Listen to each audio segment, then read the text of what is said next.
What's going on, guys? It's Nick here, back with another video. It's Monday, so time to go over the top waiver wire ads for week 13. Not gonna lie to you guys though, it is a rough week. We did have some injuries, but none that gave us like clear starters, top waiver ads, and we're kind of at the point of the season where there aren't any more real surprises. Like, we just know who's going to be good this season. So hopefully you don't need all that much on the waiver wire, but we'll go with the top options if you do need something. The most valuable player in my eyes, and especially one that we didn't really know before, Zonovan Knight. We see James Robinson being a healthy inactive to start the game. Or I guess, like at the 11:30 inactives, he is a healthy scratch. And then Michael Carter got injured, I believe, in like the third quarters in the second half of the game, leaves with the ankle injury. We don't know the severity of that right now. We're going to learn more later in the week. But Knight was actually mixing in even before Carter got injured. So it wasn't like Carter was a feature back, gets injured, Knight comes in. Like, Knight was still receiving some work while Carter was healthy. And he looked pretty good. Now, one caution is that, like I said, we don't even know the severity of Carter's injury. And then, even if we say, okay, what if Carter's going to be out this week? Well, they could also just activate James Robinson, and now we're still back to a 3 running back committee on the Jets. So definitely don't need to spend like a number 1 claim on him this week. I don't think any player this week is worth a number 1 claim. Maybe not. If you have a good team, probably not even worth like a top 2 or even 3 claim. Like, if you don't need anyone in free agency, you might just be adding players this week. But let's say you need running back 2. Let's say you just like really need someone for the next few weeks because you've got players returning from injury. You've got maybe some people going on bye soon. Not a terrible option if Carter's going to miss time. And since we don't know that right now, I think, Knight is going to be like the top ad. Maybe worth in that like 5 to 7% of your fab range, something like that. I guess higher if you're desperate, lower if you're just kind of adding them as a debt piece that you're not really going to use. After him, I would say it's Gus if he is still available, though same exact cautions with Gus as always. He has 0 receptions so far this season, and Dobbins is obviously returning soon. So especially in full PPR formats, he just doesn't have any ceiling, really. I mean, he needs to score twice to get to like 15 full PPR fantasy points, and his floor is very low. When he doesn't score, he's getting like 3 to 6 points, which is obviously terrible in full PPR. So probably don't even want him, to be completely honest, in full PPR, but half PPR leagues, definitely standard leagues, he'd be the next best running back because like he's still going to get around like 15 opportunities, and then when Dobbins returns, maybe that bumps down to like 10 to 12, somewhere in that range. So not fantastic, but on a good offense, he's still a good player. Should be rostered more leagues than he is. After those 2 running backs, I'd say there's like a group of 5 wide receivers that serve maybe a little bit different functions, but are all like players you should be looking at for different reasons. So you've got Donovan Peoples-Jones, Treylon Burks, Jameson Williams, Chase Claypool, and Zay Jones. Most of the players in this list, I guess all but Jameson Williams, are, do you need someone for right now as a rotational piece when you have, a 1-week injury, you've got brutal matchups, you've got someone on bye, just to kind of like help you out right now. And then, all of these guys are, relatively young players, or at least players that are going to see their role kind of expand. Maybe not Zay Jones, I'd say like for like Claypool expanding role, Burks expanding role, Peoples-Jones getting, of course, Watson coming back, Williams, when he returns, obviously it's an expanded role from not playing. And so potentially to help you kind of the next few weeks get into the fantasy playoffs, and then potentially also in the fantasy playoffs. Peoples-Jones had his first down game this last week, but like I kind of said, Watson returns this next week. Not a lot to increase his value because Brissett still played pretty well, but I would say the odds are his value is going to go up with Watson, and certainly is going to have a higher potential ceiling. And remember, like, had the dud this week, but in the weeks leading up to that, at least 4 receptions, at least 50 yards in 7 straight. Like, he was playing really, really well. 1 down game, that's not enough for us to be off him. Good number 2 for the Browns. Treylon Burks, we talked about last week, coming off his best week of his career, obviously, because it's the one season. 7 for 111, backs that up with 4 for 70 and a touchdown this week. Obviously, the touchdown, it comes on Derrick Henry fumbling the ball into the end zone, him falling on it. So not like a traditional touchdown for Treylon Burks, but he's still very involved in the offense. He's getting a really high snap share. And let's be honest, they traded away effectively A.J. Brown for him. They're very invested in him. They're going to be featuring him to close the season. I really would not be surprised if he's like someone that for the rest of the season, you can consistently rely on to say, hey, I'm going to play him in my flex. Like, he's going to get volume. He's a good player. I don't think that's a bad option rest of the season. And then Jameson Williams, the one that I kind of said, a little bit different than all the other ones. The report came out this week that he could return as early as this Sunday. Will it happen? We're probably not going to know until, Thursday, Friday, Saturday. And obviously, do not play him in his first game back. The odds are he's going to have a very small snap share. I mean, the odds that he goes out there and has like 50% of routes is slim to none. It's just not going to happen. Not going to play much in his first game, but we'll be able to see him out there. Hopefully he can kind of ramp up, and then hopefully come, week 15, 16, 17, he can start to get up maybe to like a 50, 60, 70% snap share, and then maybe start like using him more to like end the season to see what they have. Obviously they know what they have. They have a really, really good player here, but to kind of see him in the offense, to kind of work through the offense a little bit, get a nice footing in, like to close the season, into the off season for them, because they're not going to make the playoffs. It'd be like a smart idea for them to kind of like integrate him into the offense. And especially they got the Bears week 17. So basically, I would say if you like need someone to get you into the fantasy playoffs, it's not Jameson Williams. If you don't have that spot, you don't know if you're making it there, don't get him. But if you're already locked into the playoffs, you're looking for someone that maybe you can make it to championship weekend. He gets up to 70% of the snaps. He's playing the Bears, and you're like, let's go. Maybe in that final week you can use him. But I would say like that might be one of the best case scenarios. Like, I don't think that you're using him very much over the next few weeks. Zay Jones coming off best game of his career. Definitely have to mention that. 11 receptions for 145 yards this week. He's going to face the Lions this week, the Titans the week after that, which are two very plus matchups for wide receivers. And so he's someone, if you need that rotational piece to get you into the playoffs, these next few matchups are really good. His target share has been consistent all season. He doesn't have that many duds. Trevor Lawrence is looking great, and so he could be a really reliable option for you there. And then finally, Claypool got a bit banged up. I think he's going to be fine, but I guess watch practice reports for Claypool. But he played the most snaps of any Bears wide receiver this week. He's very likely going to step into a much larger role with Mooney potentially done for the season. I'm honestly not sure where he's going to end up ranking every single week, because like he's still not fully fully a part of the offense yet. Like, obviously he had the most snaps of the wide receivers, but he's still like new to the team. So there's no way he's mastered everything in the playbook. There's no way he's like maxed out his like chemistry with everyone. You've also got Fields not playing this week. How much is he going to play to close the season? So there's still like a lot of unknowns of the situation. But at the end of the day, if he ends up being the number one wide receiver for this team, he should be rostered in every league. Like, all the number ones should be rostered everywhere. After those 5, I would say look at Mike Boone. Latavius Murray was like effectively a feature back this last week, and he did totally fine, but I don't think Denver like wants him to be featured every week. They want to rotate other running backs in.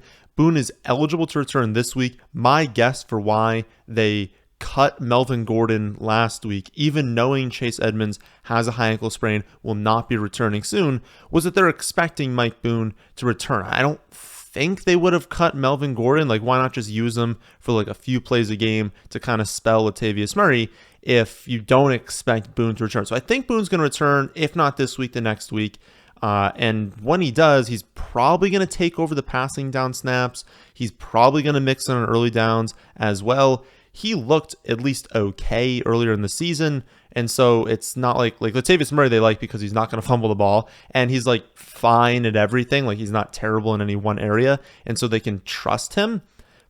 But I think they're still going to use Mike Boone, and so especially in full PPR leagues, if he can go out there and rack up a few receptions each week, have some level of touchdown upside, they're not going to score very much, but just be used a little bit, maybe you can use him at the running back 2 spot if you need to. Not, forcing like, 7-8% of your fab. It's just not going to happen. For like literally the rest of this list, you're really only looking at like 2 to 3% at the most. But if he carves out a nice role, I think, especially if you need a running back in like week 14, let's say, because all those teams are on bye, there are worse options. He has some level of upside there. After Boone, I think you're already at the quarterback streaming options, which again kind of shows you how thin of a week this is. The top options in my eyes are Watson and Trevor Lawrence. Watson is obviously a risky one because we really have no idea how he's going to look. He hasn't played in a very long time. He's new to this team. He's been practicing recently, but like he's still new to the team. And he does actually have a relatively difficult schedule upcoming, like at Houston, at Buffalo, home versus the Bucs. Not easy matchups for him, and especially the Houston one, they're going to run it like every play.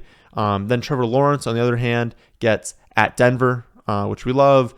At Titans is like a mixed bag. Everyone likes to say at Titans is a great matchup because you have to throw the ball, which is correct. Like you can't run on the Titans, but the Titans are still a quality defense. And so it's more that like the wide receivers just get so much volume that they usually work out, but the efficiency is lower. And so it doesn't mean the quarterback's going to like do incredible. But anyways, better matchup this week. So Lawrence at Denver is better than Watson at Houston as far as the matchup's concerned, and there's a little bit less risk because at least we know how Trevor Lawrence looks right now. We really don't know what Watson's going to look like. So streaming, I probably lean towards Lawrence this week. We'll see what the projections look like when they come out. Long term, I would say Watson probably has more upside, but it also still goes back to like, what do you have? I've mentioned like a lot of different quarterbacks this season that I would probably prefer. You probably shouldn't be streaming quarterback at this point. Like if you're making the playoffs right now, you probably have to have that position figured out. But those would be the top two. If you're still streaming, you can't get those two. Behind them, I'd look at Mike White. I'd look at Jordan Love, Jared Goff, and Kenny Pickett. Probably in that order for me. White looked really good, but it was against the Bears. Everyone looks amazing against the Bears. They have an unbelievably bad defense after trading away their best players. And let's be honest, like they weren't stopping people before, then they traded away their best players. Like they just have like the worst defense in the NFL at this point. So it's tough to know exactly how it's going to look. I'll say one thing though, he didn't really throw the ball in the fourth quarter. So you could look at it and say, okay, the Bears have a trash defense. That's the only reason Mike White did well. But Mike White had been okay in the past, and he had the like 303 yards through basically 3 quarters. Like give him that fourth quarter, maybe like against a normal efficiency team. He just has that overall. We're not expecting 303 touchdowns every week, but he's surrounded by some okay players. I mean, obviously Garrett Wilson's good. Elijah Moore is good. Taylor Conklin's like a totally fine tight end. Corey Davis is like fine. He's got like okay, at least skill players to where we're not expecting him to be terrible. So if you need someone, go after him. I would expect him to start moving forward. Gets the Vikings this week. They let Mac Jones throw for almost 400 yards against them. I wouldn't say Mac Jones is like all that fantastic. The quarterback, wouldn't say the Patriots have that amazing of skill players surrounding them besides like Ramondre basically. And then Myers, when Myers was even banged up in that game, he's only playing a little bit on like third downs. And so Mike White, not terrible. Then Jordan Love also didn't look that bad, filling in for Rodgers when Rodgers was injured last night. And he gets that Bears matchup. So if you're like, nope, Mike White only good because he was playing the Bears, well, stream Jordan Love because he gets the Bears this week. Obviously, he's going to need Rodgers to be out. Like that should go without saying. But I'm not really sure why they would play Rodgers at this point. Like, why play him when he's injured when they probably need to know what Jordan Love is to them? Like, is Jordan Love the quarterback of the future, or are they going to move on to someone else? Like, they got to figure that out. And so why not play him to close the season? If you still need options after those 4, again, like I said, Goff, Pickett. Goff gets the Jaguars. Pickett gets the Falcons. Neither are going to be quarterback ones, but both have good enough matchups with good enough players to where you can stream them if you have to. But again, you should probably have quarterback figured out at this point. After quarterback, there are some wide receivers we're taking a shot on. I don't think any are must starts right now. I'm not sure any of them at any point in the season will be. But 4 worth considering are Odell, Nico Collins, Isaiah McKenzie, and Mac Hollins. Odell should choose a team within the next like week and a half or so, somewhere in that range. does have a chance of playing in the fantasy playoffs. My guess, and this is only a guess, is that he's never actually going to grade out as like a top 25 wide receiver at any point during the regular season. And so if you have a free spot, you want to take a shot, maybe week 16, 17, he is like a flex-worthy player and you can play him. My guess is, though, that if you made the championships, you're probably still not starting Odell for the first time. Like, that's just my guess. But if you feel differently, Odell's worth a shot. Odds are right now he's going to Dallas, but, that's not a lock by any means. Behind him, Nico, 10, 7, and 9 targets over the last 3 weeks. And while he hasn't, hit yet, he hasn't had a great game, he's going to eventually. Anyone getting that level of volume, he has some level of talent. He's not a bad player. He's still totally fine. It's really the quarterback that's holding him back. That's not going to change, but 7 to 10 targets a game. He should be rostered in more leagues. He gets the Browns and the Chiefs in 2 of the next 3 weeks. Those are definitely positive matchups for him. Isaiah McKenzie had a great game on Thanksgiving. I personally lost in my 16-team league because I did not play Isaiah McKenzie, so that was fun to just watch him every single play. It seemed like the ball was going to him. But he jumped back up to 73% of the snaps after his week 11 dud. He had been trending up. Then he has that dud, doesn't play many snaps. And we're like, well, why did that happen? He was right back up, 10 targets, second most of his career, had plenty of snaps last week. So I don't really know what happened in week 11, but he's worth rostering because he's on the Buffalo Bills and he just had 10 targets. Like, anyone in that scenario needs to be rostered. And then finally, Matt Collins, coming off 4 for 63 and a touchdown. That is 3 straight, playing at least 95. I think it was actually 96% of the offensive snaps. He'll be fine. Streaming option against the Chargers this week if you really need him. They're just banged up, really, the Raiders, and so they just need players on the field. He's going to be out there plenty. Chargers don't have a defense that we're really fearing. They have an offense that can definitely generate points, and so the Raiders are going to have to remain aggressive in that game. He won't be a terrible streaming option as well. After those wide receivers, I think you're already looking at defense streaming, which is just gross that we're already looking at that this week. And it's gross for defenses. So even the defense streaming options aren't very good. I'm only seeing 3: Seahawks, Vikings, and Steelers. Depending on how the Steelers look tonight, I think they'll still be a good option. Seahawks definitely number 1 because they face the Rams. Obviously, the Rams have not only a terrible offensive line, but third string quarterback play. They're down to their 3rd, 4th, 5th string wide receivers and running backs. It's just not a situation that's good for this team. So really, honestly, anyone. I don't think the Seahawks are a terrible defense, but they're not even basically any defense that is not the Bears or maybe the Cardinals. There's really not that many defense that I would not stream against the Rams at this point, and the Seahawks can still generate some pressure sometimes, and that's good enough against the Rams. And honestly, I don't even feel great about the Vikings or the Steelers. They're fine, and the Vikings are a fine defense, but the Vikings are playing the Jets, which is usually fine. If Zach Wilson was a quarterback, I would love this matchup, but with Mike White, I don't love it as much. And then the Steelers, kind of depends how they look tonight, so we'll kind of see them, but I don't have a ton of faith in that team. So I prefer the Seahawks, but I'd also probably just prefer if you just had a long-term option already. Then after that, we're already at Flyers. There are no tight ends that I don't categorize as a Flyer this week. And all of the rest of the skill players, I don't have any sort of faith that you're definitely going to be able to use them long term. The closest would be Darrell Henderson and JaMychal Hasty if ETN misses time. But he said he's going to play this week. He was cleared to go back into the game last week. They just wanted to be super cautious and not throw him out there. And it worked out. They have a come from behind victory. They still win the game and they keep him, at least as healthy as they can. So I think he's going to play this week. So you don't even really need to go after Henderson or Hasty. But, if you're in a deeper format and you think he misses time or you have him and you just want to be safe, you can add one of them. But I really don't think you even need to go after them. But some Flyers are Henderson and Hasty. Then Madison and Kyren Williams, just for the reasons we've mentioned before. Madison back up to Cook.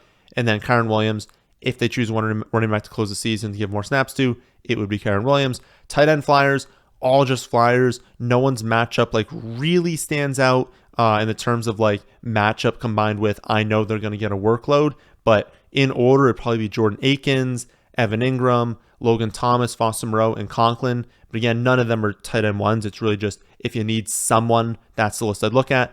And then 2 more wide receiver flyers are Kendall Hinton, going to be a slot receiver probably for like the next few weeks if Judy can't return for the Broncos, obviously. And then Devonta Parker. That one is kind of contingent on how is Nelson Aguilar, how is Jacoby Myers, like who is going to be the starting quarterback for New England. But again, for those two, like if you're in an 8, 10, 12 team league, if you're starting them, you're probably not making the playoffs anyways. So you probably don't need to look at them outside of like 14 and 16 team leagues. So that is how week 13 is looking at the waiver wire right now. Again, very gross week. Hopefully you don't need it that much, but those are the players you would be looking at if you needed them. Based on the comments in last week's video, you guys seem to prefer the one long start-sit video, so where I just go game by game for every game this week, talk about quarterback, wide receiver, running back, tight end, like all the different positions kind of in one. Looks like you preferred that. So I'll do that this week on Thursday. So we have a little bit more information into that video. And I'll be back Saturday as well for the underdog video as per usual. That, my friends, is in this one. Hope you all enjoy. If you did, hop a like button, hop subscribe to the channel if you're new here. Thanks for watching.